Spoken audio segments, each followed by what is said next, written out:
Says her probation officer told her she had a month. I told you here what you were supposed to do.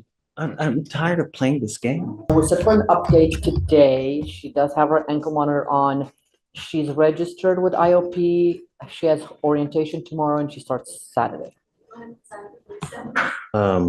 Okay. Was there anything else that was supposed to happen? I'm sorry? She was supposed to be finished with SOP and now registering and for IOP, right? Wasn't that No, what? she had to start, it's IOP first and then SOP. So she has to do IOP. Weeks ago. No. We were here It was not? not No? too long Let me ago. see. She's the one, Judge. I don't know if you remember No, I that. remember everything. Yeah. Okay. So I have here on 9/13, this is when we amended the agreement to do the 3 days and then scram upon release and do IOP and SOP. That was 9/13. Yes, and you told her by the time she comes back, she has to be registered, which she is. She has orientation on Thursday and she's starting on Saturday. That's what I have.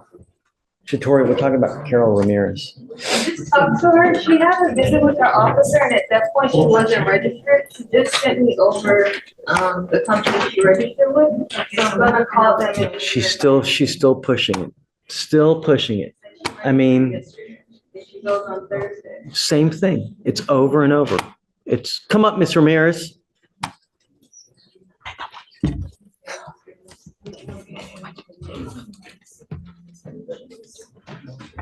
I don't understand why you are still pushing your luck. You were supposed to register immediately upon doing the 3 days as a condition. When did she do the 3 days, please? September 20th is when she went in. And that Monday, I think you reinstated her, Judge. Yes, Judge, it was September 20th. She did it. She was released on when, the 21st? The 23rd. 23rd is when she was released. Released the 23rd. She was supposed to register immediately, starting the IOP. And what day did she register? Yesterday.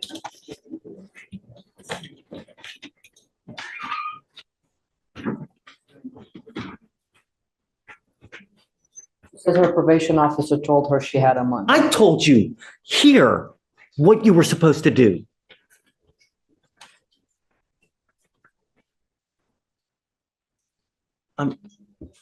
I'm tired of playing this game, Andrea. At least I'm she's tired of playing this registered. game. It's like, you know, when this is what happens when you're too nice.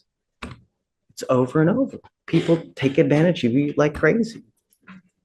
It took 1, 2, 3, 4 weeks for her to sign up for IOP, Andrea. 4 weeks. Can you, since she's already registered, No, I mean, I'm done with this. I'm just, what? let her see if she goes, if she attends? I don't have there's not much that I can say. I don't have much to stand on. She But doesn't take us seriously.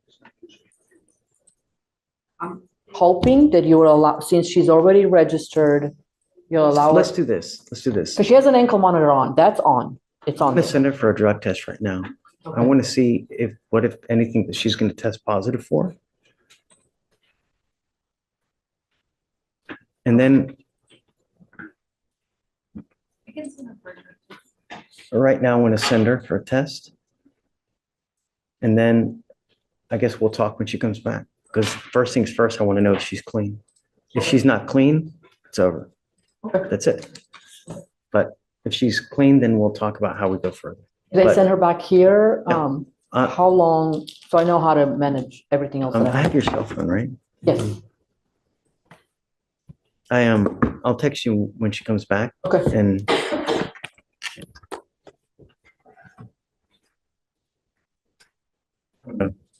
I don't know. Just take a seat for me, man. Thank you, Judge.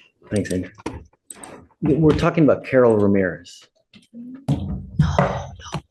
Here, this is not good news for me.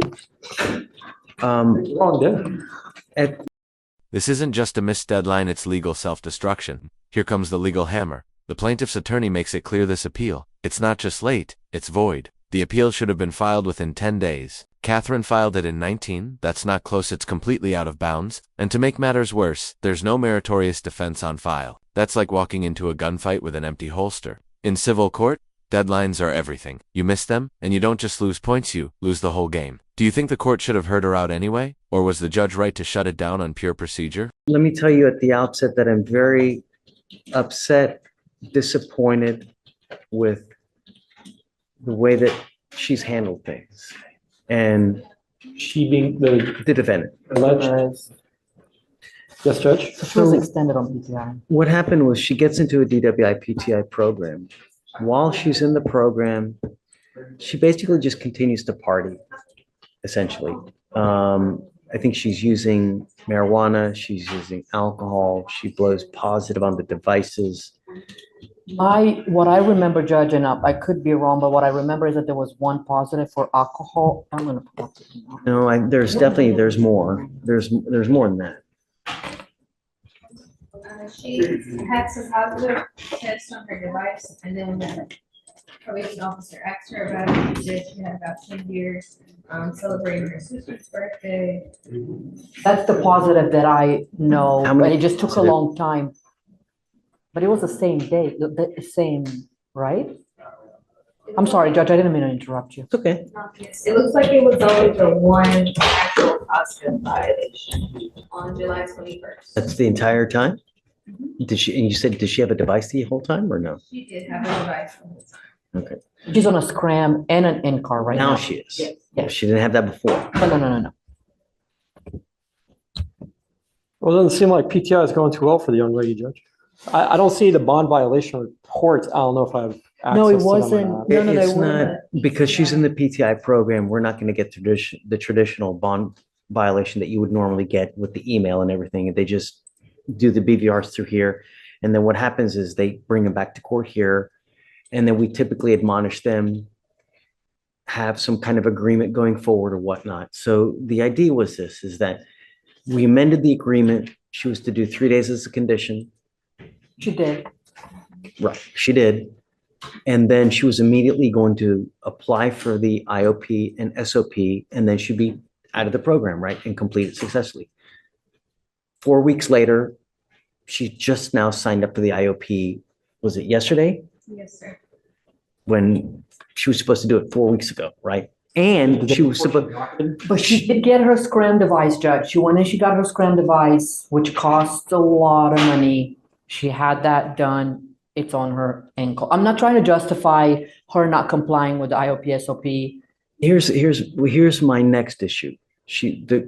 One of the positives, we sent her for a drug test. Now she's negative. My issue now is that The IOP is gonna take 4 months, and then the SOP is gonna take an additional 3 months. it's not supposed to I be thought the like SOP that. is 30 days. I just Right. talked to the provider, this is a pay-as-you-go type of SOP, but IOP SOP she has selected, and they do classes once a week. And it's not supposed to be like that. IOP, it's designed to be 3 times a week because that's what makes it intensive, right? The intensive portion of it and the spirit of doing IOP is that it's done 3 times a week in rapid succession. And it's done like that for like a month or a month and a half. And that's why it's intensive. So she signed up for a class that's 1 time a week for 4 months. Judge, to her defense, she was given a list. And I'm like, no, I don't want to offend anybody. We have thick skin. You're not going to offend anyone. She was given a list and she was told, call from this list and schedule. So I don't remember if she was told that she had to pick one with 3. This is the part that broke us. ... Listen closely, Catherine isn't just defending herself legally. She's pleading for her life stability. I've applied for over 30 jobs. She says, I just don't want to be homeless before Christmas. This isn't courtroom drama, it's raw human survival. But even in her emotional testimony, the law doesn't budge. She didn't file the right documents, didn't appear on time, and submitted a check from a closed account. And that changes everything. It's heartbreaking, but this is the brutal truth. Legal systems don't bend for emotion. Should they? You tell us, should mercy matter more than procedure in eviction cases? The 3 times a week, I'm not aware of. I know that IOP is 90 days and I know that she has to go multiple times a week, but I don't remember her being told that she needs to pick one, which is, I'm not trying to excuse, nothing I can say changes the fact that she registered the day before court. But I don't remember her being told that she has to pick this one. The one that she gets TRAS and then they tell you. I don't know I'm not present for those. So that's what I'm saying. I don't remember anything. I don't know if she was admonished by her regular probation officer or if you. Bottom line, Andrea, this is not going to work. It defeats the entire spirit of doing IOP because that's even at a slower pace than what SOP would be. SOP does even more so than what this. Well, Judge, so she spent a lot of money getting that ankle monitor on. They're super expensive. I'm hoping that, and again, I have nothing to say to the fact that she waited until yesterday, but she did register. She set for orientation. If she swaps to a place that does it, so she does orientation, she starts, and we bring her back in 2 weeks, already registered, already orientation done on a place that does it 3 times a week. I would hate for her to be on the whole, hundreds of dollars for getting the ankle monitor on, thinking that she's going to continue on the PTI. The problem is that. And just like that, the courtroom turns icy, ... The moment the judge says, that could be a misdemeanor, you feel the air leave the room. A bounced check from a closed account isn't just bad finance, it's potentially criminal. The judge hints it could be charged if pursued. We go from a desperate tenant to someone facing a legal accusation. Whether it was intentional or not, the damage is done. This is more than an eviction, it's the kind of mistake that could follow her for years. So here's the big question. Was this fraud? Or just someone drowning and grabbing at anything to stay afloat? I can't trust her to take the scram off, right? But she's never done anything to tamper with anything. She's never not comply when she had the interlock on. She's all the time failed to comply. All the time. She's had one positive for alcohol, but in terms of the device, because you said my understanding is that you have concerns that she would tamper with the ankle monitor, right? Is that what you're saying, or am I understanding you wrong? I have concerns that she would use. But leave the ankle monitor on. It's costing her a lot of money to have the ankle monitor on and the in-car, and these classes are not cheap. So it's a lot, it's costing a lot. Andrea, normally, I would pay for it if I could. I know, and we tried. Right, and I emailed Beetle, and it's not something that they do, and I understand that if they do it for her, then where do we draw the line? So we tried, but she's at a point. I'm trying to tell you. I'm sorry. No, it's okay. And it's okay. And Ultimately, it's your decision. We can talk about how we want. No. Mr. Lindsay, I'll Please allow. what I'm trying to tell you now is that in the current state of things, IOP being 1 time a week, it's not acceptable. And I'm not prepared to do a reset for 1 time a week as IOP. Well, then let's change it. Let's bring her back in a week or 2. And at that point, Judge, if she's not registered where she has to be, then I'm not even going to open my mouth. I'm going to shut up and I'm not going to say anything. What do you have to say? Because This case originally filed in 2022. This case lingered. It seems to me that the case went on for a little while before she actually entered PTI. Prior to going in PTI, it seemed like she had some issues with the court. What issue? Well, there was something in here. I think she had a medical issue with strep, so she didn't appear. Right, she was sick, but There's some bond I don't know if there was or not, but it looked like she was set for bond forfeiture on 1 day previous out of this court. I don't know resulting, but the bottom line is now, since entering PTI, it seems that there are still being continued issues. And now here we are. What issue? She only tested positive for alcohol once. She got a scram device. Yes. So she has it. That's the thing. Like judge ordered her to, she went to jail for 3 days.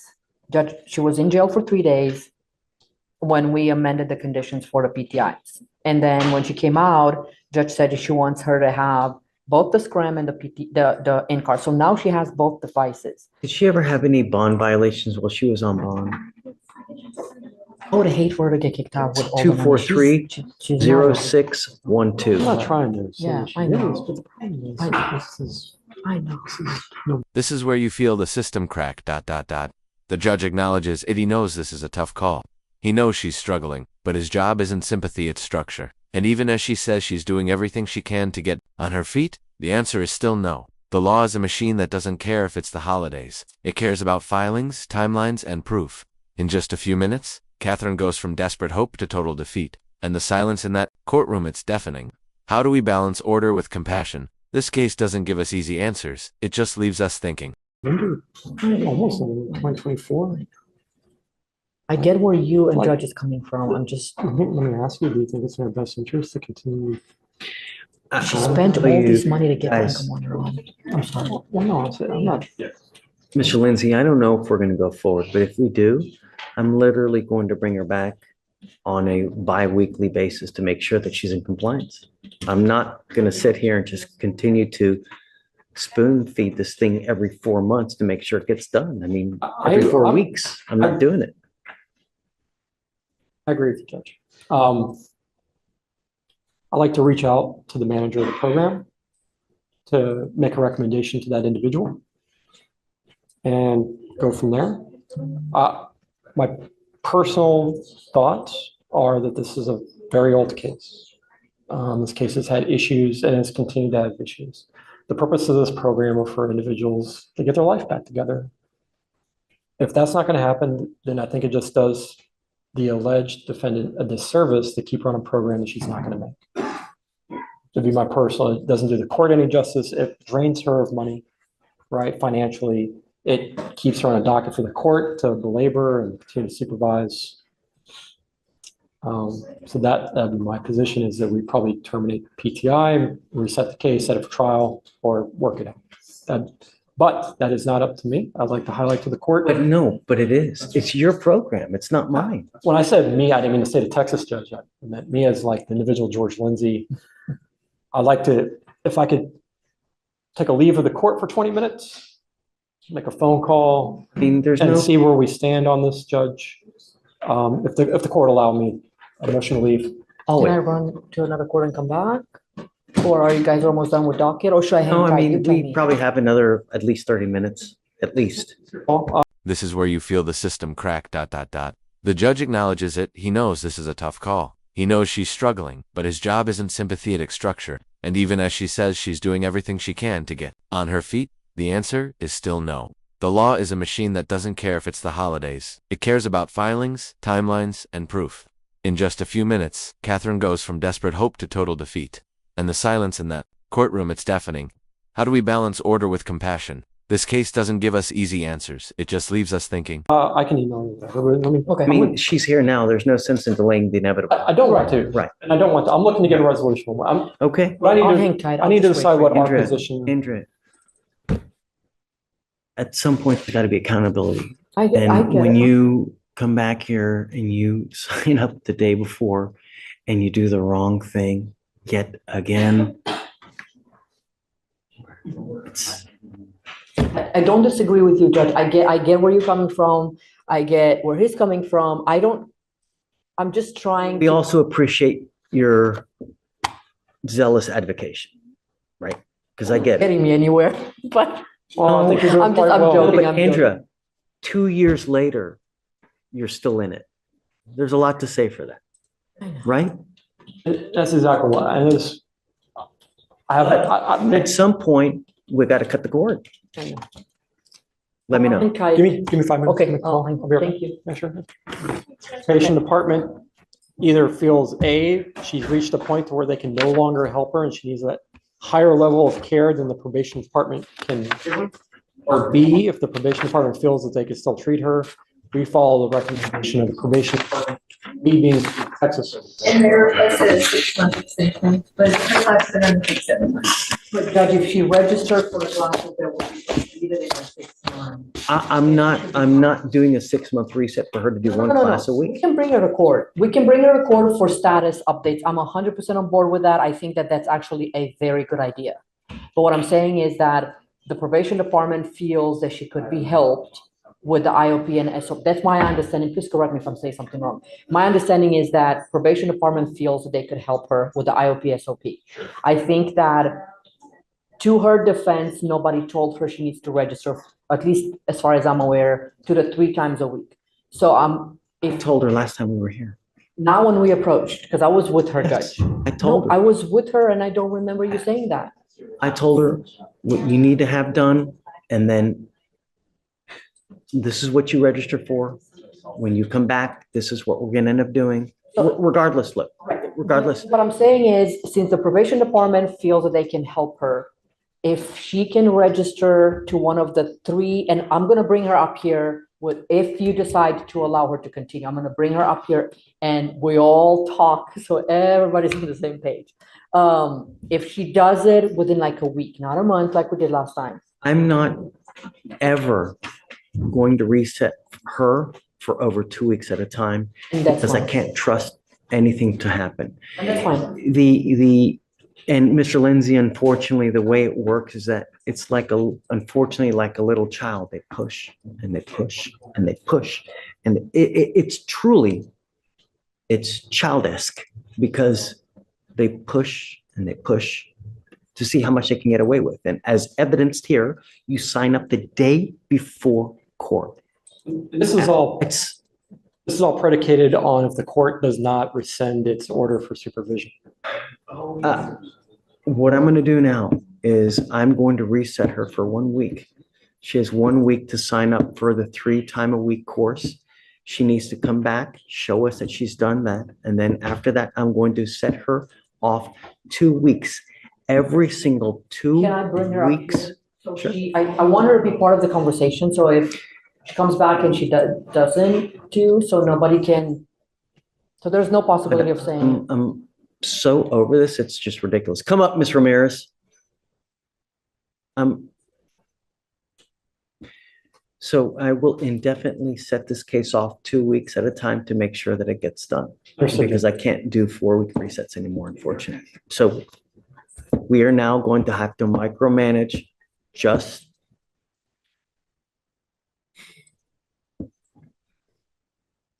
I don't think that this is right. And I don't think that this is fair because it really spits in the face of every single person who does a good job with this program.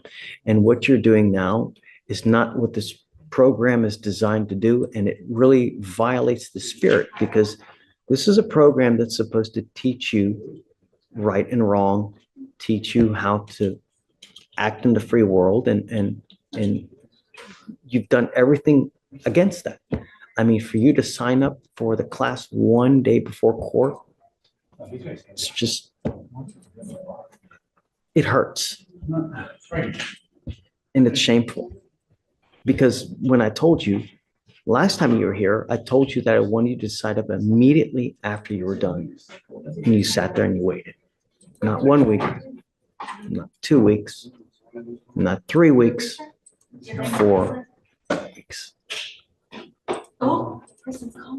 So now you've shown me that I can't do long resets on your case. So if you fail one more time, if you ever fail to attend a meeting, if you ever fail to whatever you need to do, you will be out of this program. I will not do this again, and I will immediately set your case for trial. You have 1 week to sign up for the class that's 3 times a week. And thereafter, you will get 2-week resets every single time to show me that you have attended this class 3 times a week. If you fail to go one of those times in a week, because it's the class is designed for you to go 3 times a week, every week. And if you fail to do that, that's it. Do you understand? Yes, sir. Judge, just to make sure we're all on the same page.